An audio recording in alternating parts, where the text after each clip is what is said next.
Praise the Lord. இந்த 23வது நாளும் தெய்வீக சுகத்தை பற்றிய தியானத்திற்கு உங்கள் ஒவ்வொருவரையும் அன்போடு கூட வரவேற்கிறேன். இந்த சேனலை முதல் முறையாய் பார்க்கிறவர்கள் சப்ஸ்கிரைப் பண்ணுங்க, இந்த வீடியோ லைக் பண்ணுங்க, மற்றவர்களுக்கும் இதை அறிமுகப்படுத்த உங்களை அன்போடு கேட்டுக்கொள்கிறேன். தெய்வீக சுகத்தை பற்றி 40 நாள்லாம் பத்தாது, நம்ம கேட்டுக்கிட்டே இருக்கணும்.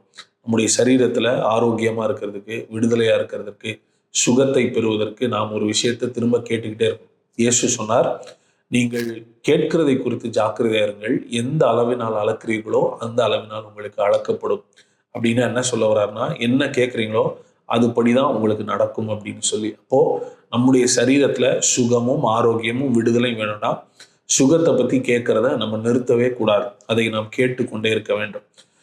நம்ம எல்லாருமே பயன்படுத்துகிற ஒரு வசனம் என்னன்னா, சத்தியத்தையும் அறிவீர்கள், சத்தியம் உங்களை விடுதலையாக்கும் அப்படின்ற இருக்கிற வசனம் நம்ம எல்லாருக்குமே தெரியும்.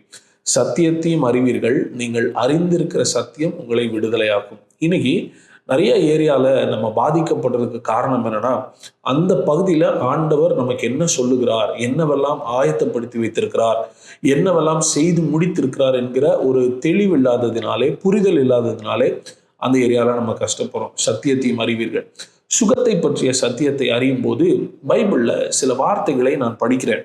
இந்த வார்த்தைகளை படிக்கும்போது நமக்கு ஆச்சரியமா இருக்கு. பல நேரங்களில் நம்மை பார்த்து யாராவது ரட்சிக்கப்பட்டீங்களா அப்படின்னு கேட்டால் ஆமா ரட்சிக்கப்பட்டோம் அப்படின்றோம்.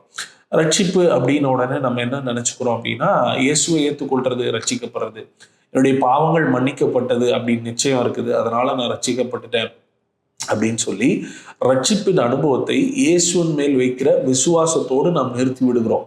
ஆனால் ரட்சிப்பு என்கிற வார்த்தைக்கு மூல பாஷையில் என்ன வார்த்தை பயன்படுத்தப்பட்டிருக்கிறது என்றால் ஜோசோ, SOZO, ஜோசோ என்கிற வார்த்தை பயன்படுத்தப்பட்டிருக்கிறது. அந்த வார்த்தைக்கு அர்த்தம் என்ன தெரியுமா? எல்லா பகுதியிலும் விடுதலை, எல்லாவற்றையும் உள்ளடக்கியது தான் ரட்சிப்பு என்கிற வார்த்தை. ரட்சிப்பு என்பது ஏதோ இயேசுவின் மேல் நீங்கள் வைத்திருக்கிற நம்பிக்கை, அந்த அனுபவம் மாத்திரம் அல்ல. It is not just a one time event. அது மாத்திரம் இல்ல, ரட்சிக்கப்பட்டா நான் பரலோகத்துக்கு போயிடுவேன், இந்த ஒரு 1 or 2 இன்சிடென்ட்ஸ் கிடையாது. ரட்சிப்பு என்பது தினந்தோறும் உங்களுடைய வாழ்க்கை முறையில ஏற்படுகிற மாற்றம். உங்கள் வாழ்நாளெல்லாம் அனுபவிக்க வேண்டிய ஒரு அனுபவம், அது சால்வேஷன் எக்ஸ்பீரியன்ஸ் அப்படின்றது. ஸோ இன்றைக்கு இந்த ரட்சிப்பு அப்படின்ற வார்த்தையை இயேசு பயன்படுத்திய போது எங்கு அவர் பயன்படுத்தி இருக்கிறார், அவர் பயன்படுத்திய போது அங்கே அவர் என்ன புரிதலோடு பயன்படுத்தி இருக்கிறார் அப்படின்றத நம்ம பார்க்கணும். இயேசு நிறைய இடங்கள்ல இந்த ரட்சிப்பு அப்படின்ற வார்த்தையை பயன்படுத்தி இருக்கிறார். ஒரு சில வசனங்களை நான் உங்களுக்கு சொல்றேன், நீங்க குறிச்சு வச்சு கூட நீங்க மெதுவா படிக்கலாம். மார்க் எழுதின சுவிசேஷம் 5ஆம் அதிகாரம் 34ஆம் வசனத்துல வாசிச்சோன்னா, அவர் அவளை பார்த்து, மகளே, உன் விசுவாசம் உன்னை ரட்சித்தது, நீ சமாதானத்தோட போய் உன் வேதனை நீங்கி சுகமாயிரு என்றார். மார்க் 10ஆம் அதிகாரம் 52ஆம் வசனத்துல வாசிக்கிறோம், இயேசு அவனை நோக்கி, நீ போகலாம், உன் விசுவாசம் உன்னை ரட்சித்தது என்றார். உடனே அவன் பார்வை அடைந்து வழியிலே இயேசுவுக்கு பின் சென்றான்.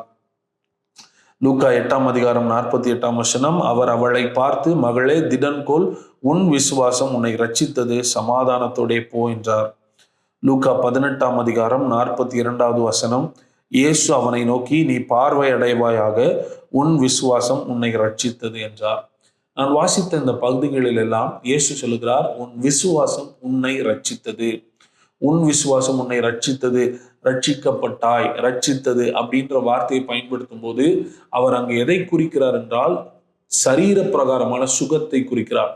12 வருஷம் பெரும்பாடுள்ள ஸ்திரீ சுகமாகிறாள். அந்த சுகத்தை குறித்து பேசும்போது சொல்லுகிறார், உன் விசுவாசம் உன்னை ரட்சித்தது என்று சொல்லுகிறார். குருடாய் இருக்கிற ஒரு மனுஷனுக்கு பார்வை கிடைக்கிறது, அவன் பார்வை கிடைத்ததை சொல்லுகிறார், உன் விசுவாசம் உன்னை ரட்சித்தது. அப்படின்னா சரீர சுகத்தை ரட்சிப்புக்கு உள்ளடக்கிதான் இயேசு பேசுகிறார். Salvation is not just spiritual, it is physical. ரட்சிப்பு என்பது ஏதோ ஒரு ஆவிக்குரிய அனுபவம் மாத்திரம் அல்ல, அது சரீர ரீதியான சுகத்தையும் உங்களுக்கு கொடுக்க வல்லமை உள்ளது. நாம் ரட்சிக்கப்பட்டிருக்கிறோம், இயேசுவை விசுவாசிக்கிறோம், அவருடைய அன்பை ருசித்து பார்த்திருக்கிறோம், வேதத்தை படிக்கிறோம், ஆலயங்களுக்கு போகிறோம், ஆராதனையில பங்கு பெறுகிறோம், இதெல்லாம் ஓகே. நிறைய நேரங்கள்ல இதிலேயே நாம் திருப்தியாகி விடுகிறோம். ரட்சிக்கப்பட்டேன், என்னுடைய பாவம் மன்னிக்கப்பட்டிருக்கிறது, அந்த பாவ மன்னிப்பு நிச்சயத்தை பெற்றிருக்கிறேன், இதிலேயே நம்ம திருப்தி ஆயிட்டு இந்த தெய்வீக சுகம், சரீர பிரகாரமான சுகம் அப்படின்றத பத்தி நம்ம யோசிக்கிறதில்லை. ஏன்னா நிறைய நேரங்கள்ல யாரும் நமக்கு இதை போதித்ததில்லை, இதை ஸ்ட்ரெஸ் பண்ணி நமக்கு சொன்னதில்லை. இது உங்களுடைய உரிமை. இது உங்களுடைய பிறப்புரிமைன்னு வைத்துக் கொள்ளுங்களேன். இன்னைக்கு உலகத்தில் நம்ம பிறந்தா நமக்குன்னு சில உரிமைகள் இருக்குது. ஒரு குடும்பத்தில் பிறந்தா அந்த குடும்பத்தில் உங்களுக்கு சொத்துல பங்கு இருக்கலாம். அந்த குடும்பத்தார் அவங்க பெற்றோர்கள் வாங்கி வச்சிருக்கிறத நீங்கள் அனுபவிக்கலாம். அவங்க வீட்டில் குடியிருக்கலாம். அவங்க உங்களுக்கு சாப்பாடு கொடுக்கணும், உங்களுக்கு தேவையானது கொடுக்கணும். இதெல்லாம் மனித உரிமை அப்படின்னு ஒன்று இருக்குது. அப்போ ஒரு உலகத்துல மனிதனாய் பிறந்தால், ஒரு குடும்பத்துல குழந்தையாய் பிறந்தால் நமக்கென்று சில அடிப்படை உரிமைகள் இருக்கிறது. அந்த உரிமைகளை நாம் அறிந்திருக்கிறோம், அதை நாம் அனுபவிக்கிறோம். அந்த உரிமைகளை யாரும் இல்லைன்னு சொல்ல முடியாது. அப்படிதான் நம்ம வளர்ந்திருக்கிறோம். அதை போல ரட்சிக்கப்பட்டவர்களை குறித்து வேதம் சொல்லுகிறது, அவர்கள் மறுபடியும் பிறந்தவர்கள், அவர்கள் தேவனாலே பிறந்தவர்கள், தேவனுடைய குடும்பத்தில் பிறந்தவர்கள்.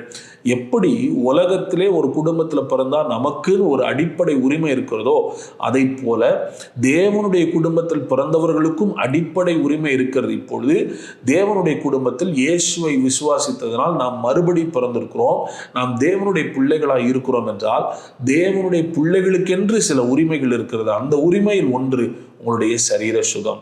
அந்த ரட்சிப்புக்குள் உள்ளடங்கி இருக்கிறது என்ன தெரியுமா? உங்களுடைய ஆரோக்கியமும் உங்களுடைய சுகமும். உன் விசுவாசம் உன்னை ரட்சித்தது என்று இயேசு சொல்லுகிறார். ரட்சித்தது அப்படின்ற வார்த்தையை பயன்படுத்தும் போது உடனே நம்ம ஸ்பிரிச்சுவலா யோசிக்கிறோம். இல்லை, சுகத்தையும் அவர் ரட்சிப்பு என்று அழைக்கிறார். ஒரு மனிதனை பார்த்து இயேசு சொல்லுகிறார், உன் பாவங்கள் உனக்கு மன்னிக்கப்பட்டது, உன் படுக்கை எடுத்துக்கொண்டு நட என்று சொன்ன போது அங்கு சூழ்ந்திருந்தவர்கள் சொல்லுகிறார்கள், இவர் எப்படி பாவத்தை மன்னிக்கலாம்?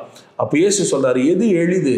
பாவங்கள் உனக்கு மன்னிக்கப்பட்டது என்று சொல்வதோ, உன் படுக்கை எடுத்துக்கொண்டு நட என்று சொல்வதோ? ரெண்டுல எது எளிது? ரெண்டுமே ஒண்ணுதான்றார். பாவ மன்னிப்பை எப்படி நீங்கள் நம்புகிறீர்களோ அதே போல சுகத்தையும் நம்ப வேண்டும். பாவம் மன்னிக்கப்படுகிற இடத்துல வியாதியும் சுகமாகிறது. அப்போ சுகம் என்பது ரட்சிப்புக்குள் அடங்கி இருக்கிறது. It is a combo. இன்னைக்கு நிறைய பாருங்க, காம்போ ஆஃபர்ஸ் நமக்கு போடுவாங்க. ஒன்று வாங்கும்போது இதையும் சேர்த்து வாங்குங்க அப்படின்னு சொல்லி. ரட்சிப்பு அப்படின்ற பேக்கேஜில், சால்வேஷன் அப்படின்ற பேக்கேஜில் என்னவெல்லாம் இருக்குதுன்னு பைபிளை படித்து பார்த்தோம்னா அதில் சந்தோஷம் இருக்கிறது, சமாதானம் இருக்கிறது, நீதி இருக்கிறது, சுகம் இருக்கிறது, ஆரோக்கியம் இருக்கிறது, பரிசுத்த ஆவியானவர் கொடுக்கப்பட்டிருக்கிறார். ஏராளமான நன்மைகளையும் ஆசீர்வாதங்களையும் வாக்குத்தத்தங்களையும் உள்ளடக்கியது தான் ரட்சிப்பு, சால்வேஷன். இன்றைக்கு இந்த சுவிசேஷம், இந்த சால்வேஷன், இந்த ரட்சிப்பை பற்றியே நாம் இன்னும் தெளிவாக படிக்காததினாலே சின்ன சின்ன விஷயங்களை திருப்தி ஆயிட்டோம். என்னுடைய பேர் ஜீவ புஸ்தகத்தில் இருக்குது, என் பாவம் மன்னிக்கப்பட்டுருச்சு, நான் இயேசுவின் பிள்ளை ஆயிட்டேன், நான் ஆலயத்துக்கு போறேன், இதிலே திருப்தி ஆயிட்டோம். இதை தாண்டி, இதை கடந்து பல நன்மைகள் நமக்கு வாக்கு கொடுக்கப்பட்டிருக்கிறது. பல ஆசீர்வாதங்களுக்கான கிரயங்களை இயேசு சிலுவையில் நமக்காக செய்திருக்கிறார். அப்படி என்றால் அதையெல்லாம் அறிந்து கொண்டால் தான் நாம் அனுபவிக்க முடியும். தெய்வீக சுகம், சரீரத்தில் நாம் பெற வேண்டிய சுகமே ரட்சிப்புக்குள் இருக்கிறது என்பது எத்தனை பேருக்கு தெரியும்? அப்படி என்றால் உங்களுடையதை நீங்கள் உரிமையோட கேட்கலாம். நீங்கள் கெஞ்ச வேண்டிய அவசியம் இல்லை, நீங்கள் போராடி பெற வேண்டிய அவசியம் இல்லை. இந்த ஒரு நாலேஜ், இந்த ஒரு ரெவலேஷன், இந்த ஒரு அறிவும், இந்த ஒரு வெளிப்பாடும் புரிதலும் இருந்தால் போதும், சுகத்திலே நாம் நடக்க முடியும். ஒருவேளை உங்களுடைய சரீரத்தில் பலவீனத்தோட, வியாதியோட நீண்ட நாட்கள் நீங்கள் ஜெபம் பண்ணிட்டு இருப்பீங்கன்னா, உங்களுக்கு நான் இந்த வார்த்தையை ஆலோசனையாக சொல்லுகிறேன், உங்கள் விசுவாசம் உங்களை ரட்சிக்கும்னு சொல்லும்போது உங்கள் சரீரத்தில் இருக்கிற பலவீனத்திலிருந்து உங்களை விடுதலையாகும். உங்கள் சரீரங்களில் இருக்கிற பலவீனங்கள் நீங்கும். அவருடைய வல்லமை உங்கள் சரீரத்தில் வெளிப்படும். நீங்கள் ஆரோக்கியமாய் சுகமாய் இருக்க வேண்டும் என்று விரும்புகிறார். நீங்கள் வியாதியோடு, வேதனையோடு, வலியோடு வாழ்வது தேவனுக்கு விருப்பம் இல்லை, சித்தம் இல்லை. உங்களை சுகமாக்குவதுதான் அவருடைய சித்தம்.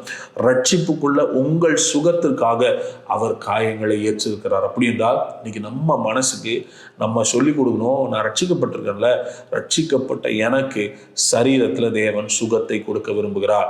என்னுடைய ரட்சிப்புக்குள் சரீர பிரகாரமான சுகமும் அடங்கி இருக்கிறது, ஆரோக்கியம் அடங்கி இருக்கிறது. நான் வேதனையோடு வாழ வேண்டிய அவசியம் இல்லை, இந்த வியாதியோடு போராடி கஷ்டப்பட வேண்டிய அவசியம் இல்லை. முதல்ல உங்களுடைய மனதிலேயே இந்த புரிதலோடு நீங்கள் சொல்லணும், சுகம் என்பது என்னுடைய உரிமை, சுகம் என்பது என்னுடைய பிறப்புரிமை. நான் தேவனுடைய குடும்பத்தில் தேவனுடைய பிள்ளையாய் நான் பிறந்திருக்கிறேன்.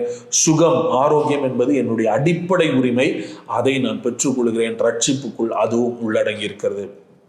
இந்த புரிதலோட உங்களுடைய எதிர்பார்ப்பும், உங்களுடைய அறிக்கையும், உங்களுடைய ஜெபமும் இருக்குமானால் உங்களுடைய வேதனை நீங்கி, உங்களுடைய வலிகள் நீங்கி, உங்களுடைய பலவீனங்கள் நீங்கி நீங்கள் ஆரோக்கியமாக இருக்கிறது மிக உறுதி. உண்மையாக நீங்கள் அந்த சுகத்தை அனுபவிப்பீர்கள்.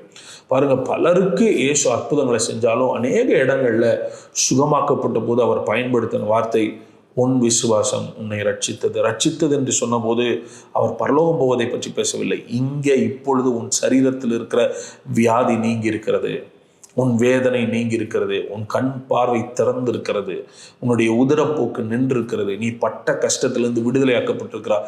Salvation is for the now. ரட்சிப்பு என்பது எங்கேயோ எதிர்காலத்தில் உங்களுக்கு வரப்போகிற நன்மைகளை பற்றி அறிவிப்பது அல்ல. இன்றைக்கு நடைமுறையாக நீங்கள் உங்களுடைய அன்றாட வாழ்க்கையில் படுகிற கஷ்டத்திலிருந்து விடுதலையாவதை இயேசு ரட்சிப்பு என்று சொல்கிறார். நீங்கள் ரட்சிக்கப்பட வேண்டும் என்று சொல்லும்போது இன்றைக்கு உங்களுடைய வேதனையிலிருந்தும் கஷ்டத்திலிருந்தும் பாடுகளிலிருந்தும் நீங்கள் விடுதலை ஆவதை குறித்து தான் இயேசு பேசுகிறாரே ஒழிய நீங்கள் மரித்ததற்கு அப்புறம் உங்களுக்கு கிடைக்கப் போவதை பற்றி அவர் பேசவில்லை. இன்றைக்கும் உடைய கண்கள் திறக்கப்படுவதாக. கர்த்தருடைய ஆவியானவர் இந்த வெளிச்சத்தை உங்களுக்கு புரியும்படி செய்யட்டும். ரட்சிக்கப்பட்டேன் என்று சொல்லுகிற உங்களுக்கு சுகமும் ஆரோக்கியமும் உங்களுடைய உரிமை, சுகமும் ஆரோக்கியமும் உங்களுடைய பங்கு. நான் ரட்சிக்கப்பட்டிருக்கிறேன், நான் தேவனுடைய பிள்ளை, நான் ஆரோக்கியமாக இருப்பேன் என்று இந்த நம்பிக்கையோடு, இந்த உறுதியோடு, இந்த விசுவாசத்தோடு இருங்கள். நிச்சயமாக ரட்சிக்கப்பட்ட உங்களுடைய சரீரத்தில் இருக்கிற பலவீனங்களும் வியாதிகளும் நீங்கி நீங்கள் ஆரோக்கியமாக இருப்பீர்கள். வழியோட வேதனையோட பயத்தோடு இருப்பீங்கன்னா இப்பொழுது உங்களுக்காக ஜெபிக்க விரும்புகிறேன். என்னோடு சேர்ந்து ஜெபியுங்கள். இந்த ஒரு உரிமை கொண்டாடுங்கள், சொந்தம் கொண்டாடுங்கள். இந்த வார்த்தையை நீங்கள் பிடிச்சுக்கோங்க. ஆண்டவரே, வியாதியில் இருந்தவங்களுக்கு உன் விசுவாசம் உன்னை ரட்சித்ததுன்னு சொன்னீங்களே, ரட்சிப்புக்குள்ள சுகம் இருக்குல்ல, நான் ரட்சிக்கப்பட்டிருக்கிறேன், என் சரீரத்தில் சுகம் உண்டாகட்டும், வேதனை நீங்கட்டும், வலி நீங்கட்டும், இந்த வியாதி மறையட்டும், இந்த வியாதியை நான் எதிர்க்கிறேன் என்று சொல்லுங்கள். நீங்கள் சுகமாய் ஆரோக்கியமாய் இருப்பீர்கள். செபிக்கலாமா? அன்பின் பரலோக பிதாவே, இந்த நேரத்திலும் இந்த வீடியோ மூலமாக என்னோடு இணைந்திருக்கிற ஒவ்வொருவருக்காக நான் செபிக்கிறேன். ஆண்டவரே, விசேஷமாக யாரெல்லாம் சரீரத்தில் பலவீனத்தோட, வியாதியோட, கஷ்டத்தோட, வேதனையோடு இந்த வீடியோ பார்த்துட்டு இருக்கிறாங்களோ அவங்களுக்கெல்லாம் செபிக்கிறேன்ப்பா. இந்த வார்த்தை அவருடைய மனக்கண்களை திறக்கட்டும். அவர்கள் அறிந்து கொள்கிற இந்த சத்தியம் ஒரு பெரிய விடுதலை கொண்டு வரட்டும்பா. ஆண்டவரே, உன் விசுவாசம் உன்னை ரட்சித்தது என்று சொல்லி ரட்சிப்புக்குள்ள தெய்வீக சுகமும் இருக்குதுன்றதை எங்களுக்கு கற்றுக் கொடுத்ததுக்காக நன்றி. ரட்சிக்கப்பட்ட இயேசுவை விசுவாசிக்கிற தேவனுடைய பிள்ளையாய் மறுபடியும் பிறந்திருக்கிற ஒவ்வொருவருக்காக நான் செபிக்கிறேன். அவருடைய சரீரங்களில் இருக்கிற வியாதிகள், வேதனைகள் இயேசுவின் நாமத்தில் மறையட்டும்பா. சுகம் உண்டாகட்டும், ஆரோக்கியம் உண்டாகட்டும். ஆண்டவரே, அவர்களுடைய சரீரத்தில் உம்முடைய ஜீவனை நாங்கள் பேசுகிறோம். உம்முடைய பிள்ளைகள் வேதனை நீங்கி சுகமாய் இருப்பார்களாக. இனி அவர்கள் அந்த வேதனையை அனுபவிக்க கூடாது. இனி அந்த வழியோடு அவர்கள் கஷ்டப்படக்கூடாது. ஆண்டவரே, குமாரன் உங்களை விடுதலை ஆக்கினார், மெய்யாகவே விடுதலை ஆவீர்கள் என்று உம்முடைய வார்த்தை சொல்லுகிறதே. இயேசுவின் நாமத்தில் ஆண்டவரே, அவர்களுக்கு விடுதலை, சுகம், ஆரோக்கியம் உண்டாகட்டும். அவர்கள் விசுவாசிக்கிறதுனால் அவர்களுடைய விசுவாசத்தில் ஒரு மிகப்பெரிய விடுதலை, ரட்சிப்பு அவருடைய சரீரத்தில் உண்டாகட்டும் என்று நான் ஜெபிக்கிறேன். இணைந்திருக்கிற ஒவ்வொருவரையும் உம்முடைய நாமத்தினாலே வாழ்த்துகிறேன், ஆசீர்வதிக்கிறேன். அந்த வார்த்தையை கேட்கும் போதே அவர்களுடைய விசுவாசம் அதிகரிக்கட்டும், சரீரங்களில் மாற்றங்கள் உண்டாகட்டும், அற்புதங்கள் நடக்கட்டும். இவர்களை அநேகருக்கு ஆசீர்வாதமாய் வை. இயேசுவின் நாமத்தில் ஜெபிக்கிறோம் எங்கள் நல்ல பிதாவே. ஆமென், ஆமென். God bless you. கர்த்தர் உங்களை ஆசீர்வதிப்பார். நாளை இன்னொரு வீடியோவில் நான் உங்களை சந்திக்கிறேன். நீங்கள் உங்களுடைய சரீரத்தில் மாற்றத்தை உணர்வீங்கன்னா எங்களுக்கு கமெண்ட்ஸில் எழுதுங்க, இல்லைன்னா வாட்ஸ்அப்பில் எங்களுக்கு தெரியப்படுத்துங்க. உங்களோடு சேர்ந்து நாங்களும் தேவனை மகிமைப்படுத்துகிறோம். இதை போல வியாதியிலும் வழியிலும் இருக்கிற உங்களுடைய உறவினர்களுக்கும் நண்பர்களுக்கும் இந்த வீடியோ நீங்கள் ஷேர் பண்ணுங்கள், கேட்கட்டும், அவங்களுக்குள்ளேயும் விசுவாசம் வரட்டும், அவர்களும் சுகமாகட்டும். God bless you. Thank you.